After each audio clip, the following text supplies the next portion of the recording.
Hello guys, I know it looks like an illusion, but it's not. I'm back. I know it's been a very long time, but we're continuing with the same things we've always been doing.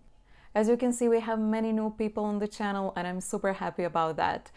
That's why I decided to do this video in English, and I'm batch recording a couple of videos, so the first two will be in English and Portuguese, and after that I'll continue making videos in Portuguese. So you tell me guys what you prefer, English or Portuguese. Today I decided to talk to you about the word muito. Working with my learners, I've noticed that this word can be quite tricky because it can be variable and invariable. So today we're gonna talk about what this word means when it's variable and what it means when it's invariable. So welcome back. Let's get down to that.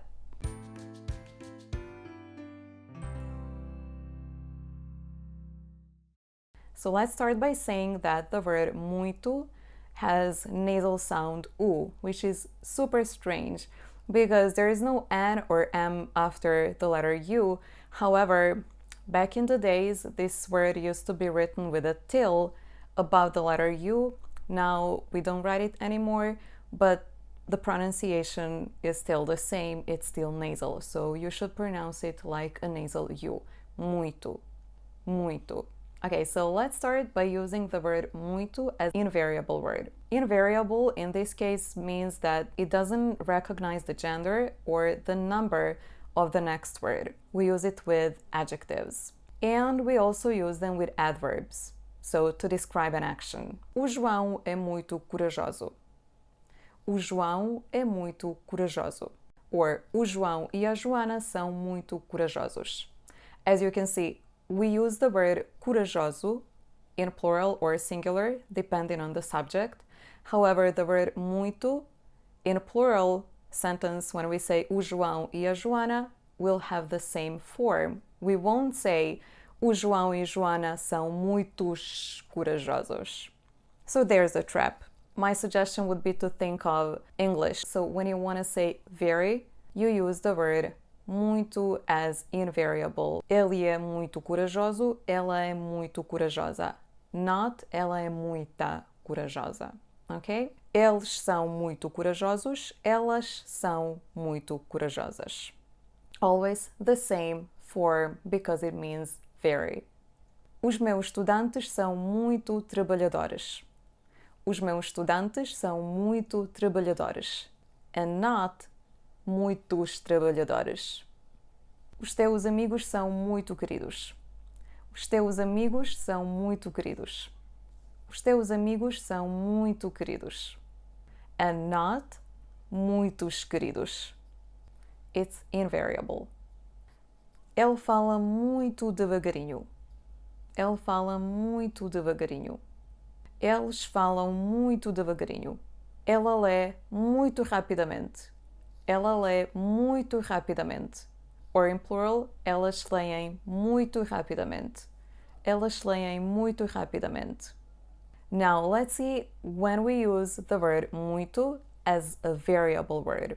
Variable refers to a word which recognizes the gender, so it can be masculine or feminine form.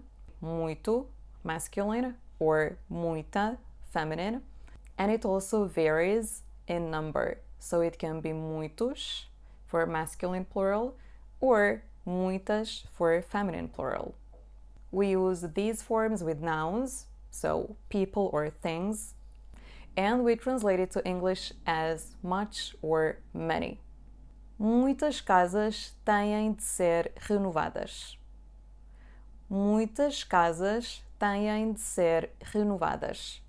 So now the word muitas stands before a noun, which is casas, so it has to be in accordance with the noun after. It's feminine plural, just like the word casas, feminine plural, muitas casas. Há muitos estrangeiros em Portugal. Há muitos estrangeiros em Portugal. So the word estrangeiros is a noun and it's masculine plural. So the word muito has to be in the same gender and same number. So muitos estrangeiros. Ainda temos muito tempo livre. Ainda temos muito tempo livre. So the word tempo is masculine singular, and the word muito needs to be in the same gender and number. Muito tempo. Ele ganha muito dinheiro.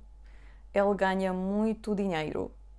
However, always keep in mind that not every expression in Portuguese or in English can be translated word for word.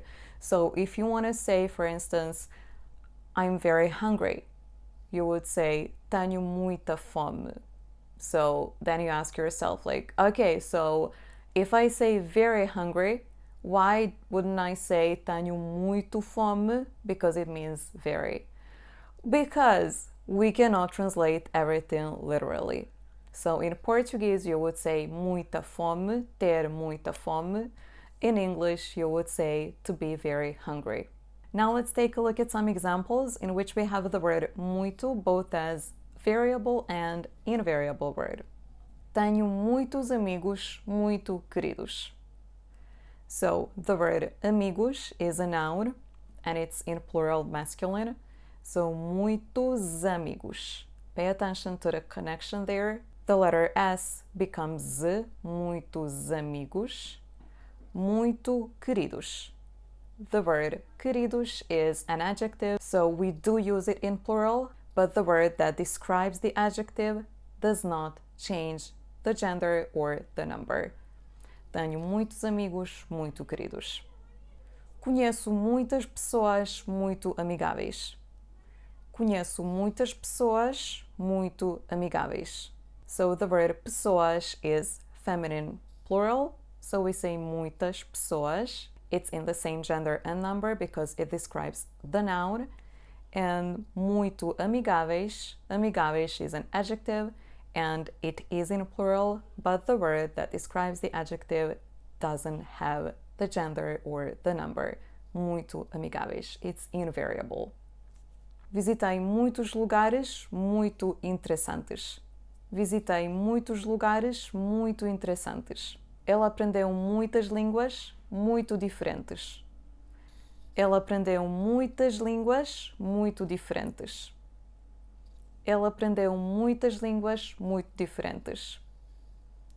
So línguas is a noun, so the word that describes it has to be in the same gender and number. Interessantes is an adjective. The word muito describes it, so the word muito is invariable. Muito interessantes. Comprou muitas coisas muito caras. Comprou muitas coisas muito caras. Muitas coisas, again, noun. And caras, adjective, so muito caras, muitas coisas. Now I'd like you to write at least two examples, one with the word muito as an invariable word and another one with the word muito as a variable word. Another thing I'd like you to do, and it's not related to this topic anyhow, is to go to Channel Makers and to check the latest video Nate has done about our channel. I'll see you next week. Thank you so much. Until then, adeus, até já!